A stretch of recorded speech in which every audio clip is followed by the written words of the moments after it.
Happy Monday, happy Monday, happy Monday. Let's get straight to it. I just wanted to share some thoughts with you guys. So this past weekend, my church organization just wrapped up the Holy Convocation, so International Convocation. And yesterday, I'm gonna be honest with you, I don't remember the whole sermon that was preached, but there was one thing that stood out to me, and I was talking about it with my wife on the way home yesterday. And let me see how I can phrase it. So don't be so hung up on the fact that you're not who you want to be that you lose sight of the fact that you're not who you used to be. That's how I would summarize it. That really resonated with me because as a man, as a husband, as a father, and I think if I gave a call to every male friend of mine, they would say they haven't quite reached whatever goal that they aspire to reach. It's just not possible. I think for a good purpose driven man, and we're our worst critic, as men. I listen, I'm not a woman, and I'm a man, and I'm very, very accountable. um I'll even say the man that you know looks and appears like he's not accountable, he is. He just doesn't want you to know, but he is. We know we know we can do better. We know we got to do better. Whatever level, whether you're at the bottom and you just got to be like a better person, or you're a husband and a father and you're like, but I want to be a great husband and father. I'm a really, really good one, but I want to be a great one. Or I'm a great one, but I want to be a really, really great one. And when you set out goals as a man, oftentimes we fall short. But man, if we didn't set that goal, we wouldn't even be where we're at. You don't want to get so hung up on what you haven't obtained that you lose sight of how much you actually obtained. We don't want to look and say, but I haven't gotten this, that we don't acknowledge what we actually got. When you aim for something, even if you don't get 100%, 50%, man, that's life changing, especially for a lot of people. Some of you guys, you might got some anger issues and you lose your cool every second. And now I look at you and, I see you think for a second before you open up your mouth. Right? Don't be so caught up in what you haven't gotten that that you view yourself as just completely worthless. Now listen, I'm fortunate. I'm fortunate because my wife is like the most supportive wife in the history of wives. But I know it's not like that for everybody. My wife is a ride or die, and some of y'all got ride or die wives, but that don't mean that they're the most supportive. My wife don't complain, and I can sit here and tell y'all I know a lot of men who can't say that. And I'm not even here, forget all that. That's not even my point. The point I'm trying to say is, regardless of what your wife does, make sure you hold your head up high and recognize that hey, you set a goal and you didn't hit it, but man, you're not who you used to be. You're not who you used to be. Right? There's some things you freed yourself from. There's some things you still dropped the ball. Matter of fact, you went a month strong and then you dropped the ball. But I'm gonna tell you, 6 months ago, you couldn't even go a month strong. Whatever it is that's holding you up, man, just sit back and thank God, man, I'm not who I want to be, but I'm not who I used to be. I'm not who I used to be. Now, I'm not saying that you want to sit back and pat yourself on the back for a whole 12 months. No, there's work to be done. But sit back every now and then and say, you know what? No, I got to look back and say, you know what? No, I did something. I didn't do everything, but I did something. Hey,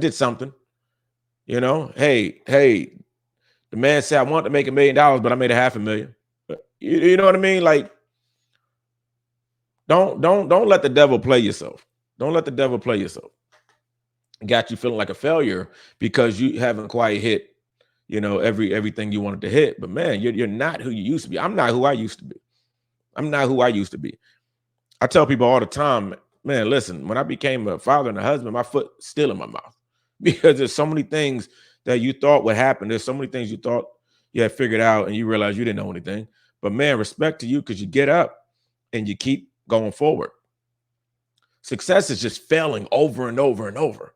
That's success. If you're not failing over and over, I'm gonna look at you and say you're not moving, or you're not moving forward. If you're moving forward with a purpose on your mind to be some version of success, the best version of yourself, that just means failing over and over and over and over. I look at the man that's like just not trying. I'm looking at you crazy, because you don't need to transform overnight. You just need to put that effort in, and you just need to move forward. Listen, you know, it's like learning an instrument, right? It's hard because it takes a lot of discipline. But hey, if you really want to break it down, if you just said I'm gonna learn one song, not a day, not a week. If you said I want to learn one song on the piano a month, after a year, you will know 12 songs. Let's just say you dropped the ball a few times. Now you know 8 songs. If you don't set that goal, you know 0 songs. It's really just a mindset shift. It's really just a mindset shift. Stop beating yourself up. I'm not talking about the guy that's not doing anything. I'm talking about the guy that's trying it. Hey, you fell. You fell on the ground a couple of times, but man, you're not who you used to be. When you fell last time, you just stood there for a while. But when you fell this time and you got up quick, you're like, all right, you dust yourself off and you kept going. Like, man, respect to you. Because you used to fall down and just stay there for a while and cry about it. But you don't cry no more, because you realize, you know what? Success is a journey. If I don't fail, listen, if I'm not failing, oh my God, let me tell you, listen, life is literally about trying a bunch of stuff. That's what life is about. You're just trying a bunch of stuff. And it's okay if there's like an actual goal. There's intent behind it. I can't, man, listen, I was talking to my barber and I was saying how, if you go to the mall and you'll see this new shop, this new restaurant, and it'd be there for 2 months and then it's out. And I was saying how, I think that what happens is, and I'm just going off of my Shark Tank knowledge and then maybe just some of my, entrepreneurial knowledge. But I said, I think what happens is people will rent the space. They say, I got the best fried chicken, so I just know I'm a sellout. And I was like, you got the best fried chicken, but that don't mean everybody know you. There's still the marketing component, right? Just because you make good food don't mean everybody know about your food. They know about KFC, and your food might be way better than KFC, but they know about KFC because of marketing. But I had to stop myself. And I said, but you know what? Respected them for trying. They failed, but respected them for trying. Right? Don't be so hung up because you failed. There are some people that don't have the guts to try. They don't have the guts to get in the ring. Sometimes you got to sit back and say, I thank God, I did fall, but I'm not crazy. Meaning it didn't destroy me. There's a scripture in the Bible, and I should remember this, and I do not remember it. My goodness, and maybe one of y'all might remember, but it says something about, man, I wish I remembered it. It says something about, I'll just paraphrase, but pretty much your trials, they build perseverance, and that builds character, right? So as a man, them bruises mean something. I'm gonna be honest with you. If we're really honest, women don't even want a man that's not bruised up. Women want a man that's went through something because they need. Hey, a woman is like, I need you to lead. Look like you've been through some stuff. That means that you know how to persevere. You know how to keep going. You know how to keep fighting. Yeah, you failed, but you know how to get up and keep back at it. So that's all I want to say. That's all I want to say. That resonated with me, and I think it's powerful. I think it's powerful. All in all, I'm not saying that you want to spend a whole 12 months patting yourself on the back because you got halfway through. All I'm saying is spend 10 seconds saying, but you know what? But I got in the ring and I tried. I got in the ring and I fought a good fight, and I got knocked out, but I'm gonna get back in the ring tomorrow. And you keep going. That's all it is. It's all about being purposeful. That's all I'm gonna say. You know what I mean? So at the end of the day, be powerful, be purposeful, and be persistent. Until next time.